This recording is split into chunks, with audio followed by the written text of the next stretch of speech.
tahu bahwa lingkungan yang bersih dan sehat sangatlah penting untuk mendukung kegiatan belajar mengajar. Sampah bukan hanya masalah keindahan, tapi masalah kesehatan.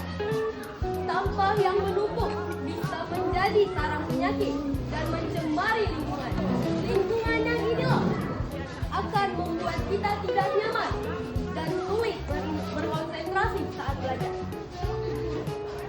Lalu, bagaimana caranya menciptakan sekolah yang bebas sampah?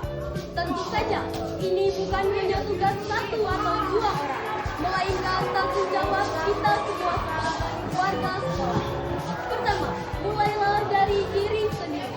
Membuang sampah pada tempatnya adalah langkah yang paling sederhana, namun sangat berdampak positif yang besar.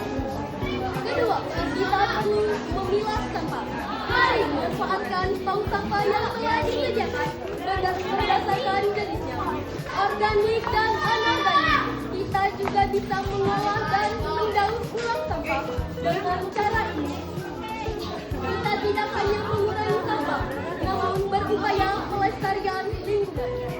Ketiga, kita harus mengurangi sampah. Sampah plastik sangat sulit dan menjadi masalah utama di sekolah.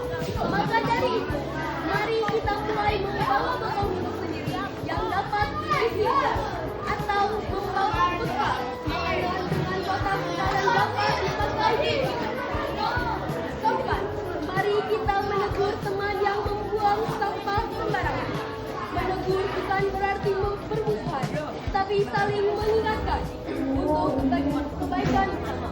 Ingat, tindakan kecil yang kita lakukan hari ini akan menentukan warisan yang kita tinggalkan untuk adik-adik kelas kita nanti. Teman-teman yang saya banggakan, mari kita bersama-sama mewujudkan sekolah bebas sampah. Jadikan kebersihan sebagai budaya, bukan hanya sekedar kewajiban. Dengan lingkungan yang bersih, kita dapat belajar dengan nyaman, merasa dan meraih prestasi setinggi-tingginya. Teman sekalian, coba kita lihat di sekeliling kita. Apakah masih ada sampah, minuman dan makanan bekas yang kalian lihat? Jangan lupa, itulah.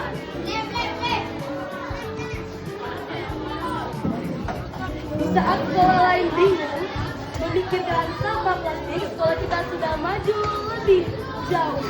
Sekolah kita menerapkan kantin nol sampah plastik. Bahkan makan, piring, gelas, dan sendok dipinjamkan. Selesai makan, dikembalikan. Sederhana bukan? Dampaknya sangat luar biasa. Kita sudah membantu untuk mengurangi beban bumi, mengurangi beban bumi untuk mengurangi sampah plastik. Teman-teman sekalian, tapi tantangan kita belum selesai sampai di situ saja. Masih ada sampah lainnya seperti sampah kertas, daun pohon yang kering, dan sampah makanan yang belum dibuang ke tempat yang benar. Maka dari itu kita harus mencegahnya. Kita harus menjadi detektif sampah. Jika kalian melihat sampah, jangan pura-pura tidak lihat. Ambil, pungut, dan buang. Itu adalah kesadaran diri. Yang kedua, pilih. Jangan mencampurnya, jangan membuangnya sembarangan. Sampah organik bisa kita jadikan buku kompos. Sampah anorganik bisa kita jadikan dan kita daur ulang menjadi barang-barang yang keren. Dan di SMP Negeri 18 Kota Bengkulu telah menerapkan 3 jenis kotak sampah. Yang pertama, kotak sampah yang berwarna hijau, yaitu putus sampah organik. Yang kedua, kotak sampah berwarna kuning, yaitu putus sampah anorganik. Dan yang ketiga, kotak sampah berwarna merah, yaitu putus sampah B3, bahan berbahaya dan beracun.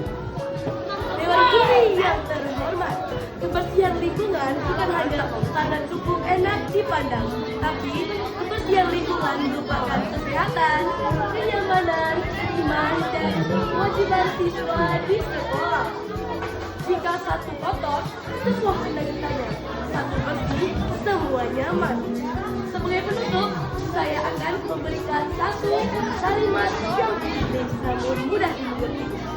Lingkungan SMP Negeri 8 Bengkulu yang bersih sama seperti buku tulis yang rapi, tanpa coretan dan tanpa noda sama sekali.